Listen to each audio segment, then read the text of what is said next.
Hello class. आज की class में हम डिक्शनरी टॉपिक स्टार्ट करेंगे। आज की क्लास डिक्शनरी टॉपिक का फर्स्ट पार्ट है। तो आज की क्लास में सबसे पहले हम डिक्शनरी का इंट्रोडक्शन देखेंगे और उसके बाद डिक्शनरी के कुछ फंक्शंस या मेथड्स देखेंगे। तो सबसे पहले हम डिक्शनरी का इंट्रोडक्शन देख लेते हैं। तो अभी तक हमने जो डेटा टाइप्स देखे, लिस्ट, टपल, इन सब में भी जो डेटा वैल्यूज होती थी वो हमारी किसी भी टाइप की हो सकती थी। उसमें जो वैल्यूज़ थी इंटीजर, फ्लोट या किसी भी डेटा टाइप की हो सकती थी। लेकिन डिक्शनरी में जो हमारी वैल्यूज होती हैं, जो डेटा वैल्यूज होती हैं, वो एक पर्टिकुलर फॉर्म में होती हैं और उस फॉर्म को हम की वैल्यू पेयर बोलते हैं। तो dictionary in a Python is a collection of की वैल्यू पेयर्स। तो सारे जो एलिमेंट्स होंगे इसमें डिक्शनरी के, वो की वैल्यू पेयर्स के फॉर्म में ही होंगे और हर की एक वैल्यू से कनेक्टेड होगी। तो सारे एलिमेंट की वैल्यू पेयर के फॉर्म में होंगे और हर एक की एक वैल्यू से कनेक्टेड होगी और की और वैल्यू सेपरेट होंगी कॉलन के द्वारा। और दो डिफरेंट डेटा वैल्यूज को हम कॉमा के थ्रू सेपरेट करेंगे। तो अगर हम डिक्शनरी का सिंटेक्स देखें तो कुछ इस तरीके का होगा। डिक्शनरी स्टार्ट होती है हमारी कर्ली ब्रेसेस से।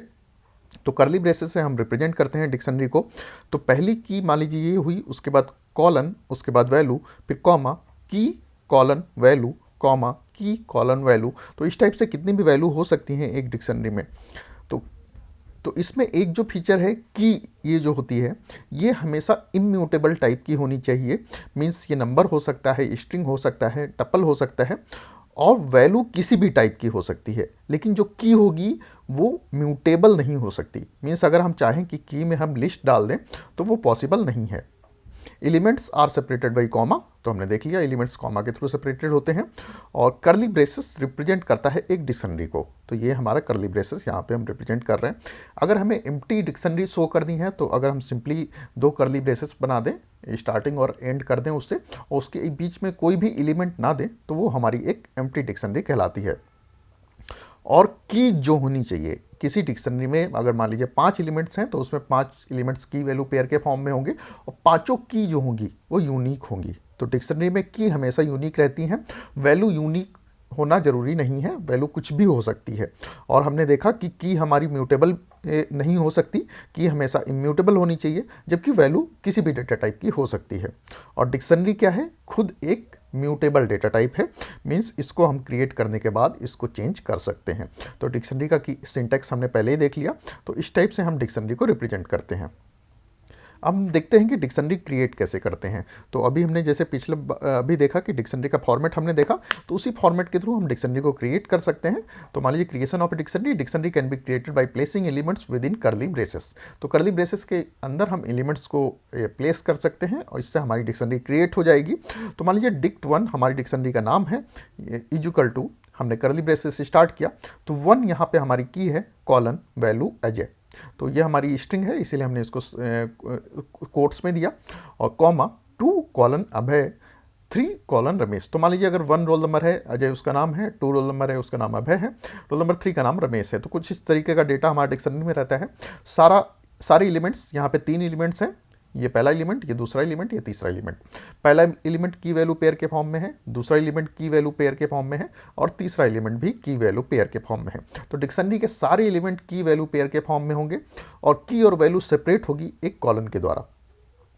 अगर हमें किसी डिक्शनरी का एलिमेंट एक्सेस करना है तो हम कैसे करेंगे, डिक्शनरी का नाम लिखेंगे और उसके बाद हम यहाँ पे की पास करेंगे। ध्यान दीजिएगा ये इंडेक्स नहीं है, क्योंकि डिक्शनरी हमेशा अनऑर्डर्ड होती है। तो यहाँ पे हम इंडेक्स नहीं पास कर रहे हैं, ये 2 यहाँ पे की है। तो मान लीजिए dict1 2, तो 2 यहाँ पे इसमें वैल्यू सर्च होगी, 2 के करस्पॉन्डिंग वैल्यू क्या है, अभय। तो अभय यहाँ पे प्रिंट हो जाएगा।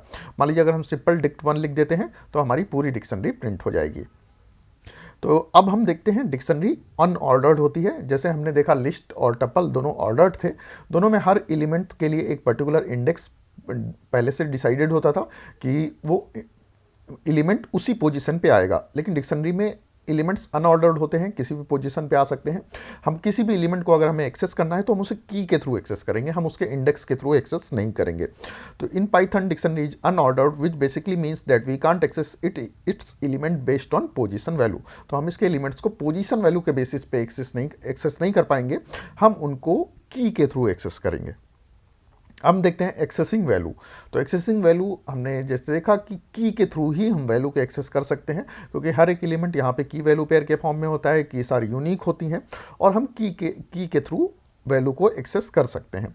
तो मान लीजिए हम दो तरीके देखेंगे कि हम कैसे एक वैल्यू को एक्सेस कर सकते हैं।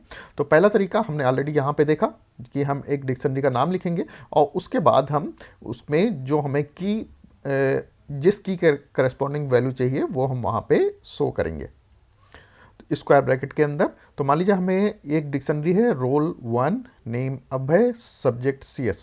तो मान लीजिए यहाँ पे पहली की क्या है रोल, दूसरी की क्या है नेम और तीसरी चीज़ है सब्जेक्ट की। तो मान लीजिए अगर हमें नेम के करस्पॉन्डिंग वैल्यू चाहिए, मीन्स हमें अभय चाहिए, तो हम क्या लिखेंगे dict1 और उसके बाद हम ब्रेसेस के अंदर नेम जो हमारी की है उसको पास करेंगे। तो यहाँ पे स्क्वायर ब्रैकेट के अंदर हमने नेम पास किया, तो नेम के करस्पॉन्डिंग हमारी की क्या वैल्यू क्या है अभय, वो प्रिंट हो जाएगी। अब हम देखते हैं दूसरा इसका तरीका। दूसरा तरीका होता है डिक्शनरी में एक मेथड होता है गेट, उस मेथड के थ्रू हम यहाँ पे वैल्यू एक्सेस कर सकते हैं। तो दोनों में डिफरेंस क्या है, यहाँ पे हमने dict1 उसके बाद हमने यहाँ पे स्क्वायर ब्रैकेट के अंदर यहाँ पे हमने की पास की, लेकिन वहाँ पे हम क्या करेंगे dict1 डॉट गेट और उसके बाद हम फंक्शन में की यहाँ पे की पास करेंगे। दोनों में अंतर इतना ही है। तो यहाँ पे key can be passed as argument inside the get method of dictionary object to get the corresponding value. तो मान लीजिए डिक्शनरी हमारी सेम है, हम यहाँ पे क्या करेंगे dict1 डॉट गेट रोल, हमने यहाँ पे की पास की। तो यहाँ पे देखिए फंक्शन में हमने यहाँ पे ये हमारे पैरेंथेसिस हैं, इसके अंदर हमने रोल पास किया तो उसके करस्पॉन्डिंग वैल्यू हमें 1 मिल गई। तो यहाँ पे ध्यान दीजिए, यहाँ पे हम इसमें पास कर रहे हैं, यहाँ पे हम स्क्वायर ब्रैकेट में पास कर रहे हैं, सिंपल हम पास कर रहे हैं यहाँ पे की, और यहाँ पे हम डॉट गेट, यहाँ पे हम पैरेंथेसिस के अंदर की पास कर रहे हैं। दोनों में दोनों से वैल्यू जो मिलेगी हमें सेम मिलेगी। अब हम देखते हैं डिक्शनरी म्यूटेबल होती है। डिक्शनरी म्यूटेबल होती है, इसका मतलब अगर हमने डिक्शनरी का ऑब्जेक्ट क्रिएट कर दिया तो उस ऑब्जेक्ट के अंदर हम चेंजेस कर सकते हैं। तो मान लीजिए हम एक डिक्शनरी ऑब्जेक्ट क्रिएट करते हैं dict1, सेम जो अभी हमने देखा, तो roll number 1 name Abhay subject CS। अगर हम इसका ID चेक करते हैं, किसी भी ऑब्जेक्ट का ID क्या करता है, क्या डिस्प्ले करता है कि वो ऑब्जेक्ट मेमोरी में क्या लोकेशन ले रहा है, तो उसका मेमोरी एड्रेस डिस्प्ले करता है। तो मान लीजिए हमने ID ऑफ dict1 कुछ इस तरीके की ID प्रिंट हुई। अब इसमें मान लीजिए हम एक सिटी भी की इसमें ऐड करना चाहते हैं। अभी रोल नंबर नेम और सब्जेक्ट है केवल, तो मान लीजिए हम सिटी नोएडा इसमें ऐड करना चाहते हैं। तो मान लीजिए हम कोई नया एलिमेंट डिक्शनरी में ऐड कर रहे हैं और वो भी की वैल्यू पेयर के फॉर्म में ही होगा। तो मान लीजिए हम सिटी एक नई की पास कर रहे हैं, उसके करस्पॉन्डिंग कुछ वैल्यू पास कर रहे हैं। तो मान लीजिए हम कैसे लिखेंगे dict1, उसके बाद यहाँ पे हम स्क्वायर ब्रैकेट के अंदर की जो हमें ऐड करनी है इक्वल टू उसके करस्पॉन्डिंग वैल्यू जो हमें ऐड करनी है। अब ये नई की यहाँ पे ऐड हो जाएगी और उसके करस्पॉन्डिंग वैल्यू भी यहाँ पे ऐड हो जाएगी। तो मान लीजिए इतना हमने किया, फिर हम करेंगे print dict1 roll 1 name Abhay subject CS और सिटी इक्वल टू सिटी क्या हो गई नोएडा। तो इस तरीके से डिक्शनरी का हमने डिक्शनरी में एक नया एलिमेंट ऐड किया। और अगर हम अब भी ID ऑफ dict1 देखेंगे तो दोनों ID सेम आएंगे, मीन्स जिस ऑब्जेक्ट में पहले हमने जो ऑब्जेक्ट पहले था उसी ऑब्जेक्ट में चेंज हुआ है। अब मान लीजिए दूसरा तरीका हम देख लेते हैं कि मान लीजिए कोई हमें डिक्शनरी दी हुई है, उसमें हम किसी ऑलरेडी एग्जिस्टिंग एलिमेंट को केवल चेंज करना चाहते हैं, कोई नया एलिमेंट ऐड नहीं कर रहे हैं, लेकिन कोई एग्जिस्टिंग एलिमेंट है उसी में चेंजेस करना चाह रहे हैं। तो उसके लिए हमें क्या करना होगा, मान लीजिए यहाँ पे जो हमने इस तरीके से नया एलिमेंट ऐड किया था, तो सिंपली अगर कोई ऑलरेडी की है तो हम उसकी करस्पॉन्डिंग अगर नई वैल्यू लिख देते हैं तो वो वैल्यू वहाँ पे रिप्लेस हो जाएगी। तो मान लीजिए dict1 हमारी सेम इस तरीके से सिटी नोएडा, और फिर अगर हम dict1 city equal to Delhi कर देते हैं तो हमारा सिटी की जगह जो पहले नोएडा था अभी दिल्ली आ जाएगा। तो इस तरीके से जो हमारी डिक्शनरी थी उसमें सिटी की वैल्यू चेंज हो जाएगी और दोनों के केस में जो ID थी वो हमारी सेम रहेगी। तो इस तरीके से जो हमारी डिक्शनरी है उसमें हम ऑलरेडी एग्जिस्टिंग एलिमेंट को चेंज करें या चाहे नया एलिमेंट उसमें ऐड करें, दोनों ही केसेस में डिक्शनरी में एग्जिस्टिंग ऑब्जेक्ट में ही चेंज होता है, कोई नया ऑब्जेक्ट क्रिएट नहीं होता। तो इसीलिए डिक्शनरी जो है हमारी एक म्यूटेबल ऑब्जेक्ट है। अब हम देखते हैं डिक्शनरी के कुछ फंक्शंस। तो डिक्शनरी में जैसे हमने लिस्ट में भी बहुत सारे फंक्शंस देखे, हमने टपल में भी फंक्शंस देखे, हमने स्ट्रिंग में भी फंक्शंस देखे, तो इसी तरीके से हम यहाँ पे कुछ डिक्शनरी के फंक्शंस देखते हैं। तो सबसे पहला डिक्शनरी का जो लेन मेथड है, ये हमने लेन मेथड सेम रहता है अगर हम स्ट्रिंग की बात करें, चाहे हम टपल की बात करें, चाहे हम लिस्ट की बात करें, तो उसी तरीके से लेन मेथड यहाँ डिक्शनरी में भी हमें नंबर ऑफ एलिमेंट्स प्रोवाइड करता है। तो हमें अगर कोई डिक्शनरी दी है कि उसमें कितने एलिमेंट्स हैं, तो ये हमें उनकी वैल्यू प्रोवाइड करेगा। अगर हम dict1 या roll number 1 name Abhay subject CS इसकी आप लेन ऑफ dict1 प्रिंट करें तो हमें 3 मिलेगा, क्योंकि यहाँ पे पहला एलिमेंट, दूसरा एलिमेंट, तीसरा एलिमेंट। तो ये सेम मेथड है, वहाँ पे हमें लिस्ट में भी ऐसे ही काम कर रहा था, स्ट्रिंग में भी लेन मेथड वैसे ही काम कर रहा था, और यहाँ पे टपल में भी। तो अब यहाँ पे हम देखते हैं दूसरा डिक्ट मेथड।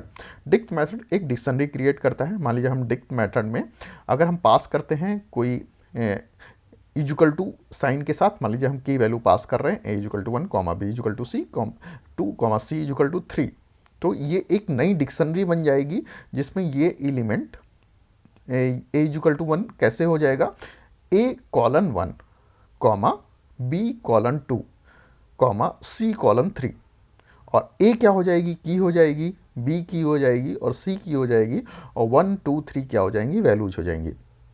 तो इतना करने से हमें क्या मिल जाएगी, एक डिक्शनरी मिल जाएगी जिसका नाम क्या है, dict1। अगर हम dict1 को प्रिंट करेंगे तो a:1, b:2, c:3, तो इस तरीके से हमारी एक डिक्शनरी क्रिएट हो जाएगी।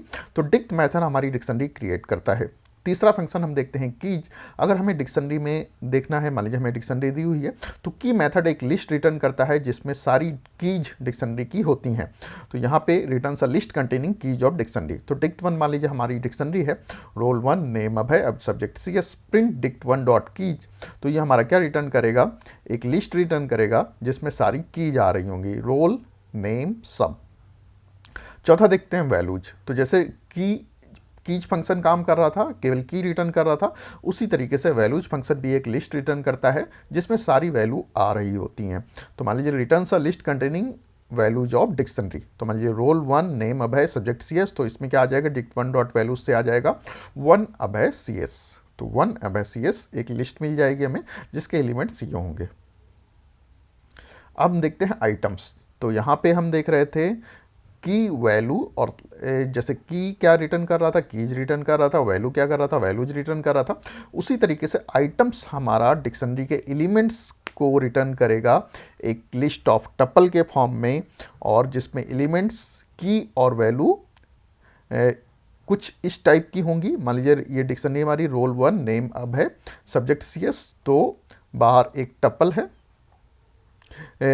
बाहर एक लिस्ट है, और लिस्ट ऑफ टपल्स ये रिटर्न करती है, तो बाहर एक लिस्ट है, उसके अंदर एक टपल का पहला element role 1, name, Abhay, subject, CS। तो लिस्ट ऑफ टपल्स रिटर्न करेगा जिसमें लिस्ट के सारे एलिमेंट्स आ रहे होंगे इस फॉर्म में। अब देखते हैं गेट मेथड। गेट मेथड हमने पहले भी देख लिया। गेट मेथड रिटर्न करता है किसी की के करस्पॉन्डिंग वैल्यू, तो returns the value of a key passed as argument. तो मान लीजिए हमारी dict1 roll 1 name Abhay subject CS, print dict1 dot get name. तो यहाँ पे अगर हम नेम पास कर रहे हैं की, तो की के करस्पॉन्डिंग वैल्यू अभय यहाँ पे प्रिंट हो जाएगी। अब हम देखते हैं अपडेट अपेंड्स। तो अपडेट क्या करता है, appends the dictionary passed as argument to the dictionary. तो मान लीजिए हमारी dict1 एक डिक्शनरी है, dict2 दूसरी डिक्शनरी है, तो अगर हम लिखते हैं dict1 डॉट अपडेट dict2, तो dict2 के सारे एलिमेंट्स dict1 के बाद अपेंड हो जाएंगे। तो यहाँ पे जैसे dict1 dict2, तो प्रिंट dict1 हम करेंगे तो roll 1 name Abhay subject CS, city Delhi, age 30, तो इसके एलिमेंट्स इसमें अपेंड हो गए। तो इस तरीके से अपडेट मेथड हमारा इस तरीके से काम करता है।